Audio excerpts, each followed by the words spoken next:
You see in his eyes, oh my God, I told them leave and they're back.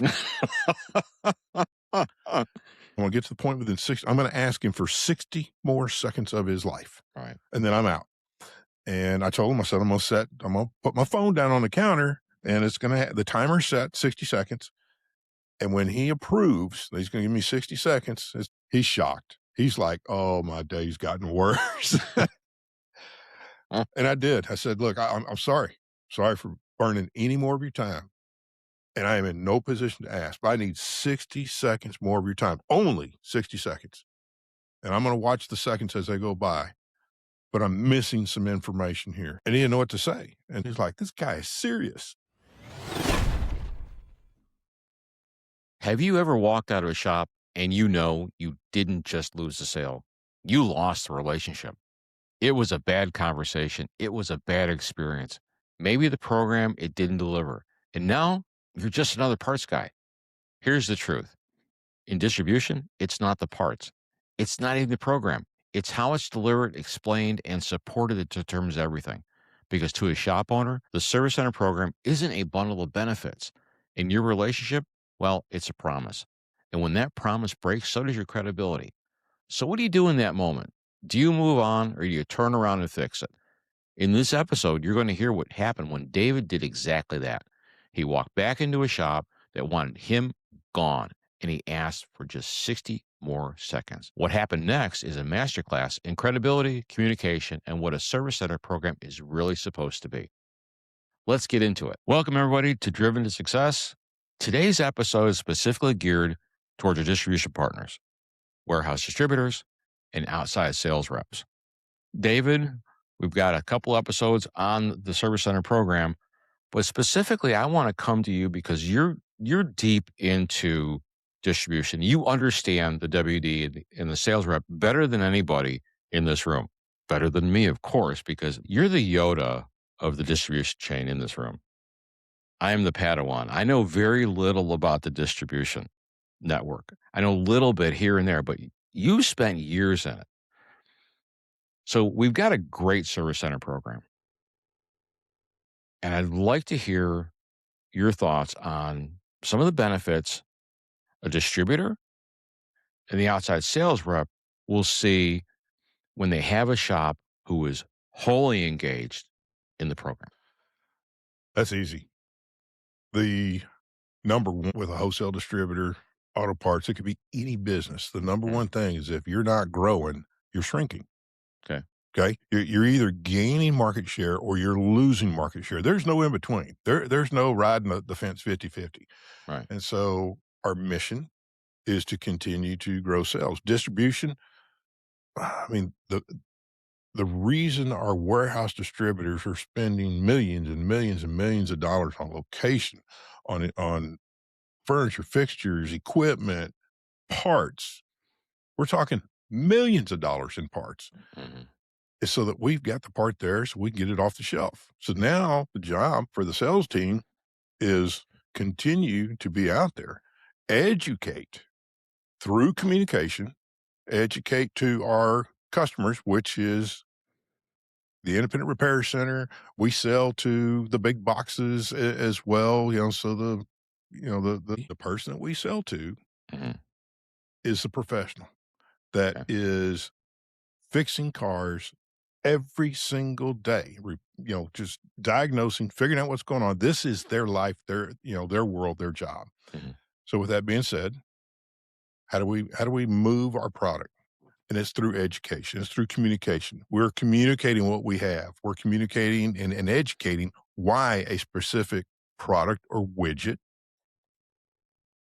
is the right widget for this vehicle they're working on or for them going forward. So perfect example, brakes. The name brand in brakes 20 years ago changed. And about every 10 years, Right. I can only put on the ABC brand. That's the only thing that works. 10 years later, it becomes the DEF brand. And 10 years later, it just keeps moving on. And that's because companies and business change. So we have to continue to promote that out there. It's no different than our Service Center program. We've got to continue to promote that find the need.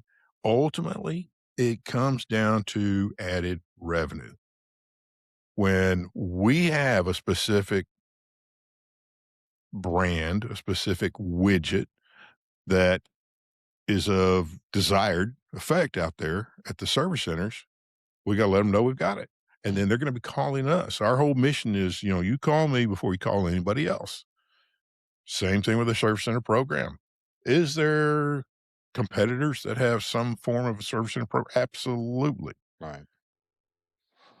How do we make sure ours has the best components? And then how do we make sure that we relay that information out? So the knowledge first, then the communication and really a third piece is the sincerity.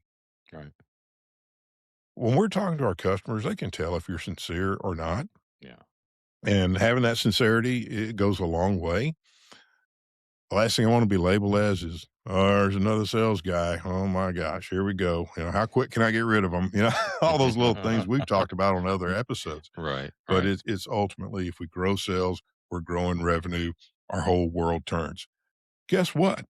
Our goal in the parts department, parts business, is no different than the service center business. The goal at a service center is definitely not to decrease sales. Right. And so that means, here we go again, you got that fine line. Who sets at the exact same level of volume month after month, year after year after year? You don't. It's either up or it's down. Yeah. So you're either shrinking or you're growing. In service Right. centers, independent business people, let's just go that far out there. They all want growth. And we've been able to run through it, Vic, with the numbers. And when we're engaged and we're confident with what we're providing, whether it's products or services, then we tend to get the market share. Products, services, being sincere about it. Right. It takes a human aspect, it takes a knowledge aspect, it takes a distribution aspect. And so it's not easy to be in the parts business. Believe me, No. everybody thinks they can be in it. There's one on every street corner. Some of them do Yeah. it better than others. Yeah. There's professionals, and then there's people just slinging parts. Yep. I've seen both sides. There's a franchise I'm aware of that, not franchise, but there's a very large one I'm aware of, has one on pretty much every corner, and there's a reason for that. And you know, some people in the parts business are healthy. And I'm gonna say bottom line, and some people in the parts business, their balance sheet is not healthy. And, Yeah. and so again, you wanna be the underdog? No, nobody wants to be the underdog. So you've got to. Let me ask this. I'm sorry to betray it, but this one just came across my brain. I know we're talking. The key here is how can they benefit, but there's other service center programs out there from your competitors. They're pretty good ones. Some are really good. Do you want to try and attract those people to the Prana Smart Choice program? Absolutely. It's gonna Okay. sound really crazy, but if we have the option of going into a service center that's never been on a service center marketing program before, Mhm. or going into a service center and I can see through material that's sitting around, inside their lobby that they're already signed up on somebody else's program, Mhm. I've always want to go and talk to that person who's been on somebody else's service center program. Why? Because it's the easiest one to transition over. 'Cause they're used to it, is Why? that one? Well, two things. Number one, somebody that's never been on a marketing program before, service center Mhm. program before, they look at these as individual widgets, not as a complete marketing program. So you got to Okay. spend a little bit of time and you got to back up and why, how come, why is it important to you? You're Joe's Auto and down the street, you've got a big box and that big box happens to be associated with 6,000 other locations across the United States. And so we're trying to explain to them the very first, why are we even discussing this? Why are we even walking in your front door? Whereas Mhm. if I go to a service center where they've been on one of my competitors' programs before, we're already past all that.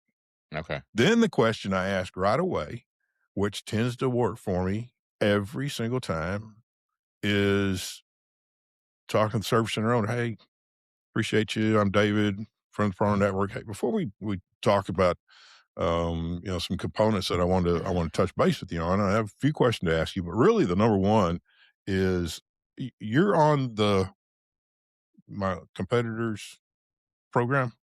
Yep. And that, yes, no. I mean, the plaque is up there. Or if you weren't, when did you get off of it? How long you Right. been on it? It's really not that big a deal. But whoever walked in there first, semi-educated the service center on why they need to belong to a nationwide program. Right. So that part of it's done. Then the very next question I ask is the direction I take is what we mentioned earlier is, hey, I'm curious. I understand their program pretty good. They're my competition. I need to. It's part of Mhm. what my job is.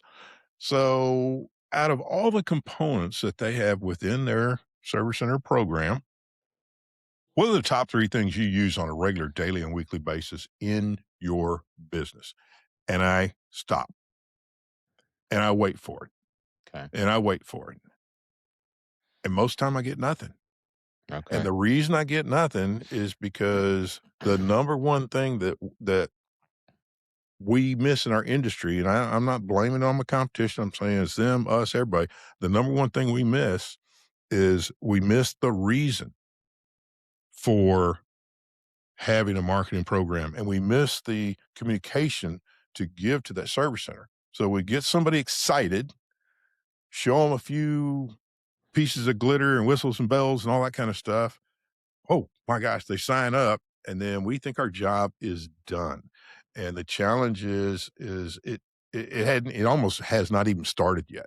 Okay. Mhm. Our job is to be a business partner, and our service center owners can tell when we walk in that door if we care about them Mhm. and their business, and if we come to them with knowledge, Right. or if we're just I've got 100 flyers and I got to get rid of. Hey, Bob. Hey, Bob, can I just leave 90 of them here and I only got 10 more to give out? I'm telling you, those kinds of things happen. You've seen it out there, I Vic. agree. I can validate that that has happened. Yes, yes. And so, Yeah. getting back to, key benefits for the OSR Mhm. is the exact same key benefits for the warehouse distributor, is the exact same key benefits for the service center. It's all about growth, Mhm. or, you know what, I'm just going to keep doing what I've always been doing. And just the cost of living, you're gonna start decreasing in sales. Right. How about loyalty? So, the reason I ask loyalty is because we just talked about picking off that person from the service center program for the other company. If a LSR does a really good job with the program, does the program have the opportunity to create loyalty to the OSR and loyalty to the WD? Absolutely. Okay. Absolutely. If we're engaged, and I want you to think back when you had your shop, the you bought from multiple people. No, Mhm. nobody in our industry has every part needed every single time. Right. And so you do. You've got a series of car dealerships you have to buy from. You've got a series of parts houses you have to buy from. I'm confident in saying that from time to time you had to buy a widget from a big box store. Mhm. It's just wherever it could come from, you've got to get that car off the rack. Right. That's the most important However, thing. yeah, absolutely. However, where would the majority of your purchases go? I would venture to say it's going to go to the supplier. Mhm. You're going to generate loyalty. There's various reasons why you generate loyalty. Well, number one, you know, it's whatever's important to you. It might be consistent delivery. Right. We hear from time to time, and I know you and I covered this briefly in an episode, but we hear from time to time, shop, you can get it to me 10 minutes. Right. You got my business. And what we see, especially from the wholesale environment, we tend to generate systems that are consistent. And so would you rather have a consistent delivery where I've called my number one supplier because they're consistent. I know every 45 minutes. Depending on the market, it might be every 30, it might be every Right. hour. Right. But depending on the market, I know this is when they come, or this guy, oh, he can get to me in 10 minutes. The next time you call him, it's an hour and a half. Right. or 3 hours because they're transferring it across, across the world to get you this one part. And of course, we're never going to tell you that. We're just, we're just trying to make things happen. Right. So loyalty could be, again, the salesperson. One of our episodes, you talked about how, it was a little tough for you in the beginning. Mhm. 3 of my guys did not meet your muster. You had a very basic want, desire, request, whatever you want to call it, and all 3 of them couldn't get outside their box. And Right. so with that being said, uh, those 3, there was not gonna be any loyalty because there's no credibility. Right. And so, those 3 didn't have the opportunity to call on you, Vic. One of those 3 could be sitting here behind this microphone right now if you really think about it, right? Yeah. Yeah. I totally agree. And Totally agree. it was you and I, and it I'm telling you, it's the passion, Yeah. to say, "Wait a minute," and I've mentioned this, everything's fixable. Mhm. We just gotta slow down and listen, and that turned into credibility, which turned into loyalty, and I appreciate it. I absolutely appreciate the loyalty you've shown over the years, and I don't think it was not given. It's something, and it's earned on both sides of the fence. You're right. It is earned on both sides of the fence. And I'd like to give a shout out to my folks in Lancaster, PA, because, as you're talking about relationships, I can think of Marty Cuck over at Knowles Auto Parts. Great culture, great sales team. And I think of Bobby and Gary, and Bobby has the passion, like he just wants to see his shop succeed. And it's just been great. In fact, we did a clinic a couple weeks ago. So here it is. The last person to leave? Bobby. Wow. He waited for me. He walked me out after I got done greeting everybody, saying goodbye, cleaning up. It was, that shows serious commitment and passion. And he gets the same thing from his clients up there. The shops that do business with him absolutely love him. Absolutely. It's like, and we have a large part of the client base that we pull out of there come from him. And it's great to see when you see a wonderful sales rep. Also out in West Coast, when you and I went to Fast Undercar, Yep. and we spent the day with Roger, you see the passion he has for his clients. It's just it's so cool to see that firsthand, and the fact that these folks continue to buy from them when there's other people around them offering the same thing, not the same service center program, but offering parts. If it's just parts, just like auto service, if it's just auto service, you can get that done anywhere.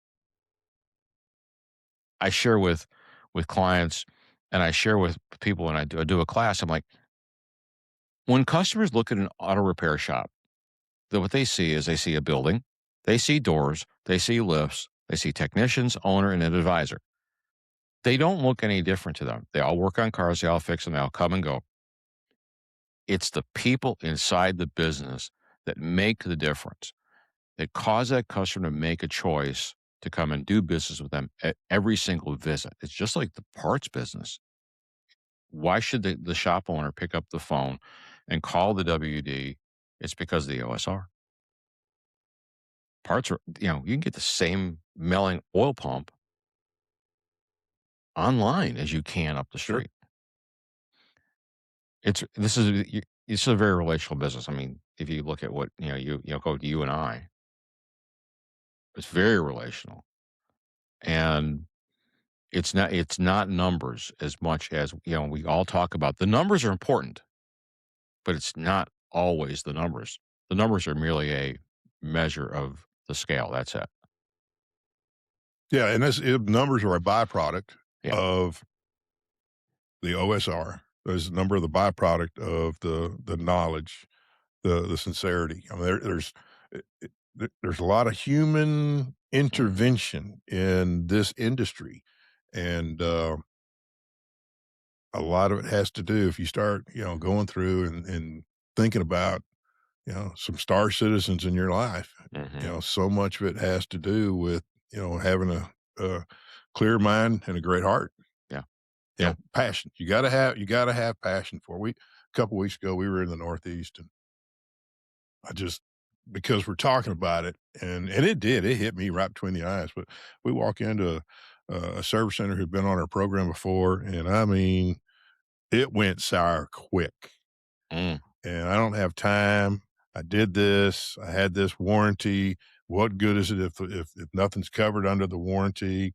I had to Right. tow this car back hundreds of miles, so you had a $250 tow bill, and then come to find out it was struts that were put on the vehicle, and that was another 200 bucks. Mm. He didn't tell me about that. Yeah. So it was, I thought there was just a tow bill involved. Anyway, the warranty went sour. He's like, basically, he's doing everything but guys, get out. Right. And so, you know, caught me off guard. We get in the car, we're driving to our next appointment. We're close to 14, 15 minutes away from this shop. Mhm. I told the OSR that I'm with, hey, we can't leave it like this. How are you ever going to walk back in there? Right. And of course, I put it all on me. I said, I messed that one up. We don't know the whole story. We can't even fix it because we don't even know what's broke. All that we Right. know is he had a warranty and he towed it back. Why? How come? What's going on? And so I said, turn the car around. And the response I got from the OSR, I said, I know we're a long way away from him now. He said, nope, I don't care. He said, this is Mm. great. I mean, he got fired up. Nice. We drive back. Vic, we walk in. He wasn't in his little front area. He happens to pop through a door, and all of a sudden, there's big, two tall, ugly guys. And he's like, oh my, I can see in his eyes. Oh my God, I told them leave. And they're back. But in that 15 minutes going back, I'm talking to the OSR. And I said, look, I want to get to the point, and I want to get to the point within 60. I'm going to ask him for 60 more seconds of his life, Right. and then I'm out. And I told him, I said, I'm going to put my phone down on the counter, and it's going to have the timer set 60 seconds. And when he approves, he's going to give me 60 seconds. It's just Mhm. a conversation I'm having. Then I'm going to hit a start button and put it on the counter. So we get back. He's shocked. He's like, oh, my day's gotten worse. And I did. I said, look, I'm sorry. Sorry for burning any more of your time.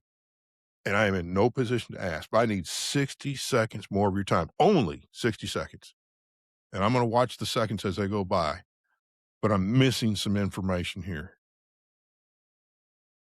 And he didn't know what to say. And so I go and I put the phone down. He sees the 60. I said, can I have 60 seconds, 60 more seconds of your time, please? Mm. Bam. He said, yes. He's now watching my phone. He's like, this guy is serious. So quickly I found out. First thing I said is, look, I have no idea, but you said you had a warranty that went bad, 250 bucks. And I had already told my OSR what we're going to do. I want to learn from this. Even if I don't get your business back, I want to learn from this. But bottom line, I'm committing to you. As soon as I'm done, you're going to receive a link from me for 250 bucks. That's how we pay our claims. Right. And then he was kind of caught off guard. And then I'm like, what happened? What was the widget? What was going on? Who did you call? Well, come to find out, it was our program. Mhm. He was signed up with another wholesaler. We share a lot of markets. Right. And he didn't call the warranty line. He called a counter guy. And it Ah. sounds like the counter guy thought this was an in-town claim, Mhm. and those particular units that were put on the car were only covered for 12 months from our manufacturer. Our manufacturers are so gracious that we have manufacturers that commit to our banner program, and for that small group of service centers, that's 6,000 service centers, they commit to extending the warranty to 224 or 336. Those struts would have been covered. We didn't communicate to him. He didn't know who to call, so he Right. called his counterman thinking it was an in-town. The service center had to buy another pair of struts Oh. and put on this car. So it ended up being about $450. Right. I'm at 38 seconds. I got that much done in 38 seconds. Wow. And I said, okay. Said, so correction, not 250, it's 450. So again, just to let you know, this is what I'm gonna do, but I'm doing it because it's that important to me to understand how to grow from this." And he was just so taken back. Mm, But we couldn't walk in there again. How could either one of us ever sell him an auto part? yeah. Because, I mean, it was such a bad taste in his mouth. He should have been spitting the whole time when he was talking to us. Horrible. You gotta have the you gotta have the and it was passion, curiosity. I mean, our sales guy, he just you could see it. You could feel it. Right. "Man, this went wrong. Who is this guy in my car?" So, I don't need any more help from him. I don't know, Vic, I got on a tangent, but it is. It's so much about understanding, gaining the knowledge, because you can't fix a problem until you know Mm, what the issue was, right. and the understanding and gaining the knowledge to do that. This gentleman's still buying from us. Well, gee, then you just, I would say you just put the nail in this episode. Do the right thing. You did the right thing. You honored the customer.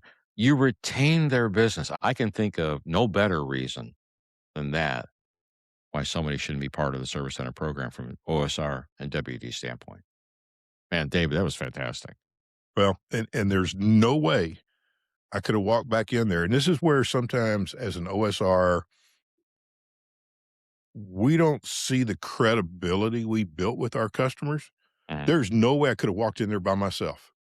I mean, instantly, I would have been out because Yeah. he's never met me before. Well, he did. He met me 30 minutes ago because it took me Right. 15 minutes to get out of there and 15 minutes to get back. Mhm. But bottom line, the only reason is because my credibility was standing right next to me Right. from that warehouse distributor. And so he was willing to give me that 60 seconds.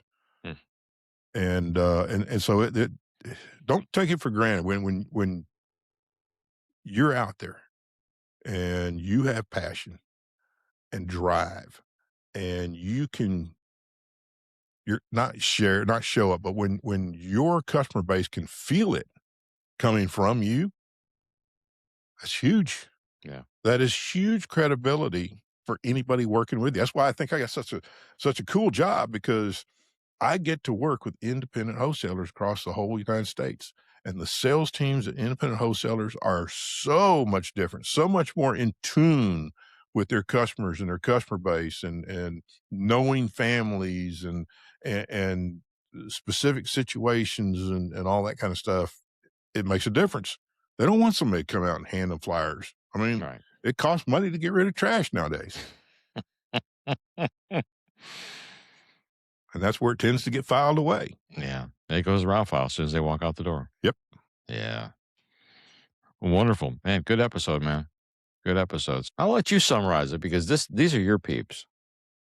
Well, we started off with the question of what's the key benefits for the OSR?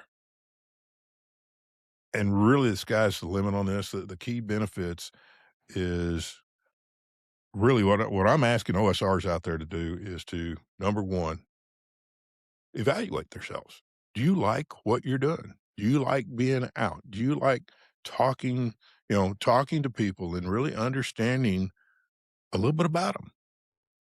And sometimes that'll be a business conversation. Sometimes it might even be a personal conversation.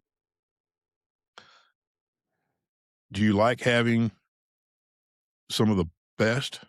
I mean, we share a lot of products out there. When I say products, having some of the best products out there, it's the combination of product, widget, and a combination of the system that you work with. So if you're at a WD, things move a lot differently than if you are working for a big box. Some of the big box we've talked about, sometimes you become a number and that's it.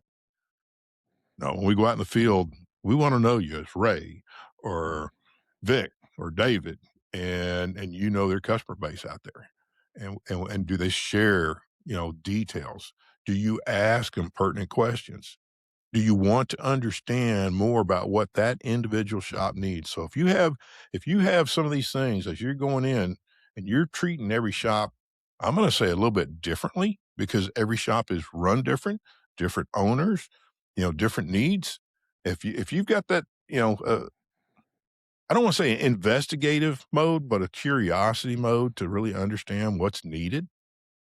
And then look at your playbook and do I have the specific widget, whether it's a system or a product or a service that's needed to help overcome those challenges. And then at the end of all of it, you kind of get giddy about it. You get, kind of gassed up about it. Oh man, that was great. You feel it. You feel the positive in it. Those are some of the things, those are the benefits of the OSRs, outside sales representatives out there in our warehouses. And I see it day in and day out. Mm. Keep the drive alive, know what you're talking about. We can help you with the knowledge. And you got to love what you do. And I mean, maybe you got to grow into something, but you really got to love what you do. And all of a sudden, your job is not going to be hard. And what you do today will help benefit what you're going to do tomorrow, what you're going to do next month, and what's going to end up happening for the entire year. And that was fantastic, David. Nice way to close it up. Well, as always, Vic, these are awesome opportunities out there, and we have got a pretty extensive guest list coming up. So Yes, we I'm do. just kind of teasing everybody out there. Stay tuned as we get everything lined up. We got big event coming, the end of May as Yeah, well. May. Yeah. So we got a big industry event Mhm. out there. And so you're going to Mhm. be able to hear a lot of what goes on behind the scenes. Yes, we will. We will have a lot of cool things coming. Yes, sir. All right. Well, for Driven to Success, I'm Vic Tarasik. And I'm David Wofford. Till next time. Sometimes the biggest lessons don't come from the shop, they come from the road. And this one's simple: do the right thing, even when it's uncomfortable, especially when it costs you something. That's how you earn the next call. If this hit home, follow Driven to Success so you can stay connected. We've got more lessons coming for the road, and they're coming your way.